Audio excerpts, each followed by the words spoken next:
নমস্কার বন্ধুরা, সবাইকে স্বাগত জানাচ্ছি একটা নতুন ভিডিওতে। আর আজকে ভিডিওটা শুরু করছি এই সেকেন্ড হুগলি ব্রিজ থেকে। ভিডিওটা নতুন হলেও এই রাইডে যাওয়ার গল্পটা কয়েক মাস আগের। নভেম্বরের 16 তারিখ আমি একটা রাইডে গেছিলাম সকালবেলা, খুব বেশি দূরে নয়, কাছাকাছি। তো আমি গেছিলাম শক্তিগড়, আর শক্তিগড়ে গেছিলাম একটা ব্রেকফাস্ট রাইডে। নভেম্বর মাসটা পড়ার পর থেকেই ঠান্ডাটা অল্প অল্প করে পড়তে শুরু করে দিয়েছিল, আর তখন থেকেই মনে মনে ভাবছিলাম যে একটু কোথাও একটা যাব সকালবেলা। তো কাজকর্ম মিলিয়ে আর যাওয়া হয়ে উঠছিল না, সেই কারণেই মনটা একটু খারাপ ছিল যে প্ল্যান করছি তবু যেতে পারছি না। ফাইনালি ভাইয়ের সাথে প্ল্যান করে বেরিয়েই পড়েছিলাম 16 তারিখ আমরা, আর সকাল সকাল চলে গেছিলাম শক্তিগড় একটা ব্রেকফাস্ট রাইডে।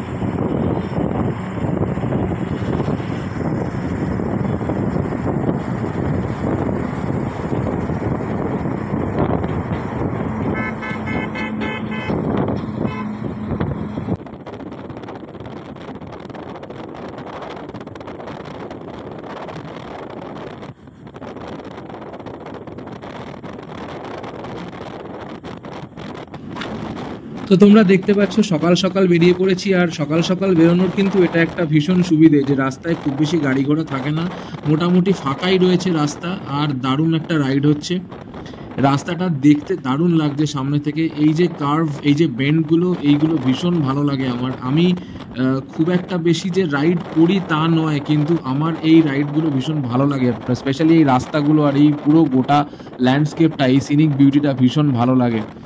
আস্তে আস্তে রোদ কিন্তু উঠছে, আর ঠান্ডা ঠান্ডা থাকাতে সেটা খুব একটা গায়ে লাগছে না, খুব একটা অসুবিধা কিছু হচ্ছে না। তবে হ্যাঁ, বেলা বাড়ার সাথে সাথে রোদ এবার আস্তে আস্তে উঠছে, আর এই রোদটা বেশ মানে ভালো এনজয় করা যাচ্ছে, সুন্দর লাগছে, বেশ দারুণ একটা রাইড হচ্ছে আর দারুণ এক্সপিরিয়েন্স।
এমনিতে আমি খুব একটা জোরে এখন আর বাইকটা চালাই না, তবে এই দূরের রাইডগুলো করতে গিয়ে একটা জিনিস যেটা বুঝতে পারলাম সেটা হচ্ছে খুব বেশি জোরে বাইক চালালে কিন্তু ল্যান্ডস্কেপের বিউটিটাকে এনজয় করা যায় না।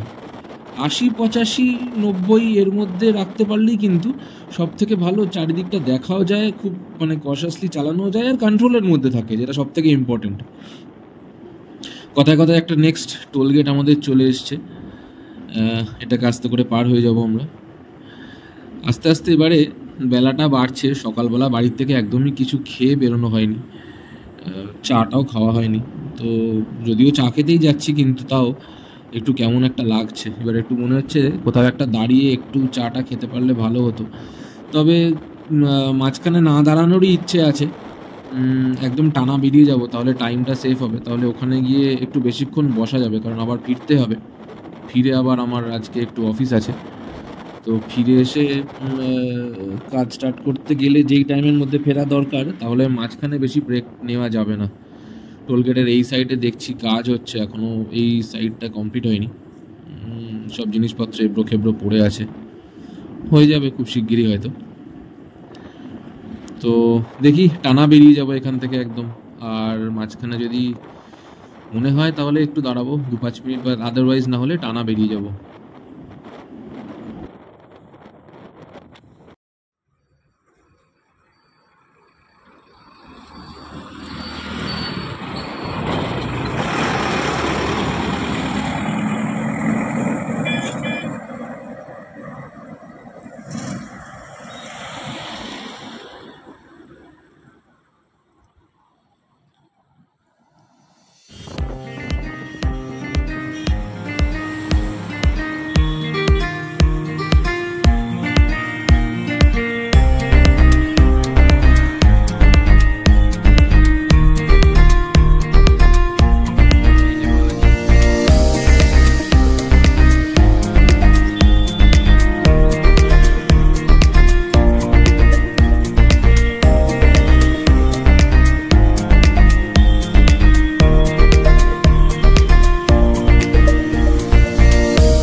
তো গাইস, তোমরা দেখতেই পাচ্ছ আমরা চলে এসেছি শক্তিগড়, আর এখন দাঁড়িয়ে আছি আদি ল্যাংচা ভবনের সামনে। আমরা যদিও এই দোকানটাতে পার্টিকুলারলি আসবো বলে ভাবিনি, অন্য একটা দোকানে যাবো ভেবেছিলাম, তবে সেই দোকানটা বন্ধ থাকাতে ভাই বললো যে আদি ল্যাংচা ভবনটা ভালো হবে। তো চলে এলাম আদি ল্যাংচা ভবনের সামনে। আর এখন দেখতেই পাচ্ছ এখানে কীরকম লোকজনের ভিড় অলরেডি রয়েছে, প্রচুর গাড়ি, প্রচুর লোকজন এসছে এখানে। আর সকাল সকাল শুধু যে চা তা নয়, জলখাবার তা নয়, সকাল সকাল এখানে মুড়ি মাখা সবই কিন্তু পাওয়া যাচ্ছে, যেটা দেখতে পাচ্ছি। আর এখন চলে এসেছি এই দোকানের ভেতরে। দোকানে এবারে একটু জিজ্ঞেস করে নেবো জিনিসপত্র কোনটার কীরকম কী দাম, কি পাওয়া যাচ্ছে না যাচ্ছে, আর তার সঙ্গে একটু নিয়ে নেবো গরম গরম চা। দেখা যাক।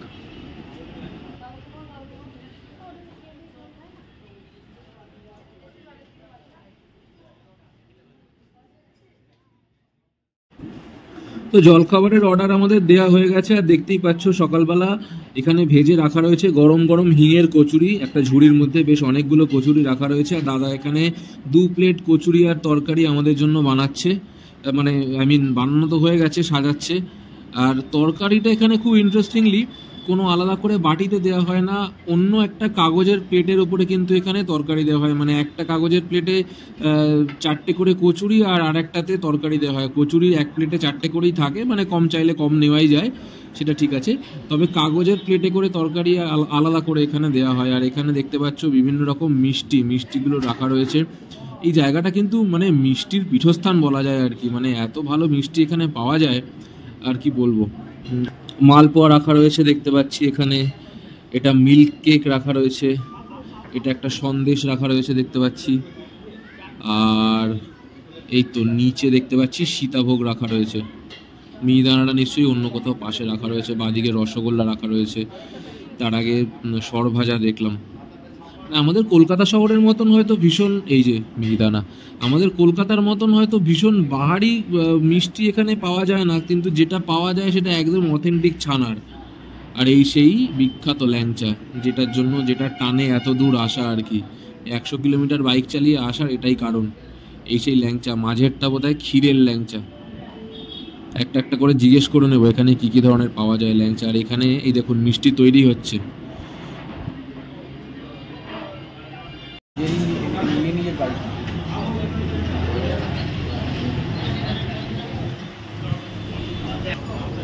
কেমন খেতে একটু বল। ভালো খেতে, ভিডিও মোড, হ্যাঁ ভিডিও, অসুবিধা নেই।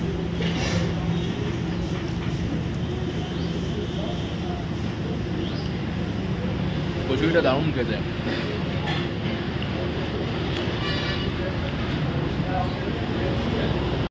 চলে গেলে কিন্তু হেভি হবে, সারপ্রাইজ।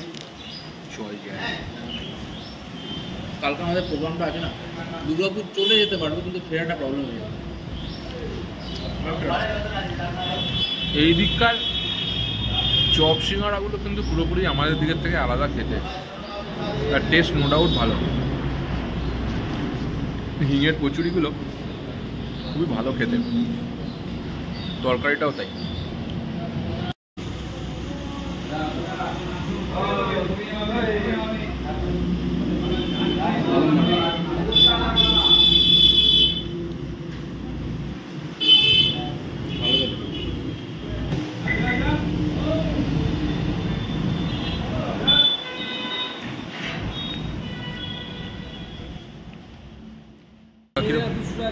মিহিদানা 200 টাকা কেজি, আর সীতাভোগ 200 টাকা কেজি। কচুরি তোমাদের কীরকম কী দাম? 7 টাকা পিস, আর প্লেটে 4টে থাকে? আচ্ছা, যেরকম থাকে। আচ্ছা ঠিক আছে। এইটা আচ্ছা, এটা খোয়া ক্ষীরের। আচ্ছা, এটা কত? এটা 20 টাকা পিস। আচ্ছা, আর এই মাঝেরটা? একই দাম, 10 টাকা। শুধু এই বড়টা 20 টাকা পিস, ক্ষীর দেওয়া আছে ভেতরে। আচ্ছা, আর রসগোল্লা? রসগোল্লা 10 টাকা পিস। আচ্ছা, হাইওয়ের ধারে শীতের সকালের এই আমেজটা না জাস্ট আনপ্যারালালড, মানে কিছু বলার নেই, এত ভালো লাগে। এই শীতের এই হালকা ঠান্ডা, এই রোদের একটা হালকা গরম, তার সাথে এই যে গাড়ির আওয়াজ। এর আবার কি হলো? এই যে সামনে আমার বাইকটা দাঁড়িয়ে রয়েছে, এই গাড়িটা বোধহয় পার্ক করতে চাইছে এখানে। তো যাই হোক, ভীষণ সুন্দর একটা খাওয়া দাওয়া করলাম, ব্রেকফাস্টটা একেবারে জমিয়ে হলো। এবার যেটা দরকার সেটা হচ্ছে চা, আর এই যে এসে গেছে আমাদের দুজনের 2 কাপ চা। খেয়ে দেখি চাটা কেমন লাগছে। বেশ সুন্দর খাওয়া দাওয়া হলো, আর এখন খাচ্ছি গরম গরম চা। দারুণ টেস্ট, দারুণ একটা অ্যাম্বিয়েন্স, আর এত ঠান্ডার মধ্যে বেরিয়েছিলাম, ভালো লাগছে, দারুণ লাগছে। ভীষণ সুন্দর হলো আজকে রাইডটা। এবার এখন বাড়ি ফিরবো।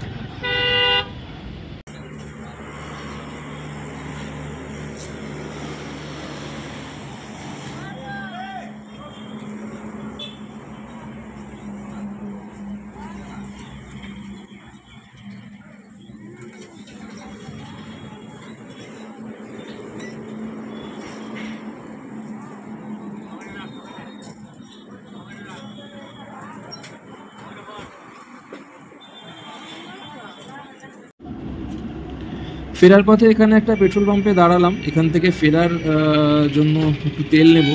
তেল রয়েছে, বাট তাও ভাবলাম একটু ফুয়েল আপ করে নিই। করে নিয়ে অ্যাকচুয়ালি নেওয়া হয়ে গেছে, এবারে আমরা বেরিয়ে যাব।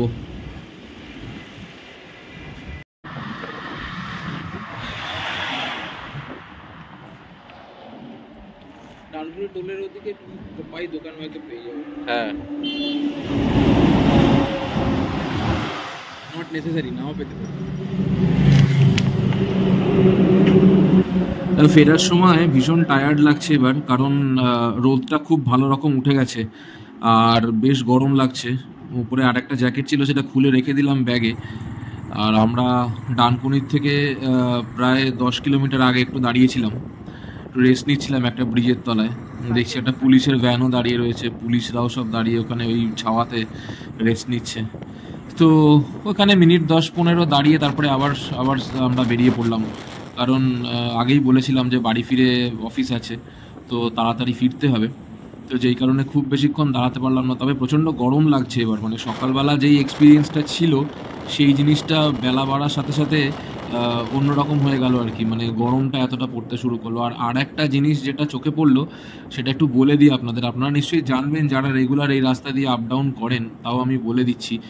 যাওয়ার সময় মানে কলকাতা থেকে দুর্গাপুর যাওয়ার যে লেনটা, সেই লেনটার কন্ডিশনটা ভালো, কিন্তু দুর্গাপুর থেকে ফেরার মানে এই দিকে আমাদের কলকাতার দিকে ঢুকছে যে রাস্তাটা, সেই রাস্তাটার অবস্থা কিন্তু খুব খারাপ।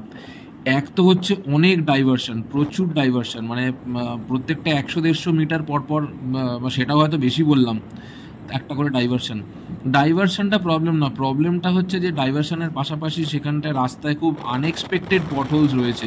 আপনি একটা পার্টিকুলার লেন ধরে চালাতে চালাতে দেখছেন একটা পটহোল, আপনি শিফট করলেন, শিফট করার 2 সেকেন্ডের মধ্যে দেখলেন সেকেন্ড লেনটাতে আর একটা পটহোল। মানে এইরকমভাবে কনস্ট্যান্টলি ড্রিফট করতে হচ্ছে। আর হাইওয়েতে এতটা ড্রিফট করা ভালো না, একটা পার্টিকুলার লেন ধরে স্টিক করে চলাটাই ভালো।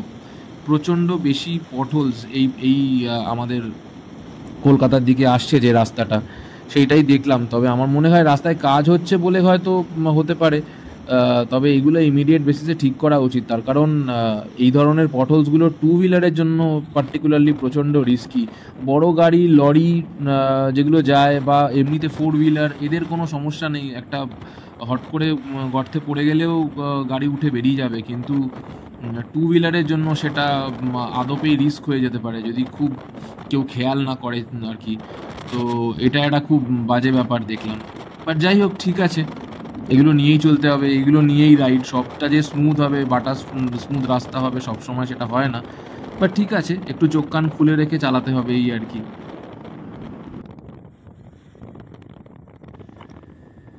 শীতের সকালের ব্রেকফাস্ট রাইডের গল্পটা আজকে এখানেই শেষ করছি। গল্পটা শুরু করেছিলাম সেকেন্ড হুগলি ব্রিজের ওপরে, আর শেষ করছি এই হাইওয়ের মাঝখানেই। পথের গল্প পথেই শেষ করলাম।